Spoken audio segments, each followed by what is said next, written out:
Here's how you can see Wi-Fi password on Android. So, to do this, first make sure you're already connected to the Wi-Fi network whose password you want to see. Simply scroll down on your mobile phone screen and you will see your Wi-Fi connected here.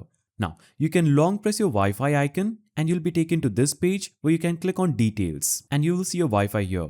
Now, if you don't have this option on your phone, click on settings icon at the top right and search for Wi-Fi. Now, click Wi-Fi option, select Wi-Fi and you'll be on this page. Here, in order to see the Wi-Fi password on your Android, you can click the gear icon after the current network and you will see this page. You will see your password appearing here, but it will be just some dots. To see this password, you'll have to simply click on this eye icon. Now, confirm your identity and your password will instantly appear just right here. You can also click on QR code and you'll be taken to this page where you can quickly share your password using this QR code. Now, if you want to see your own mobile phone's Wi-Fi password, what you can simply do is navigate to hotspot section, long press hotspot icon and you can see your password of your hotspot, that is your own mobile's Wi-Fi, just right here.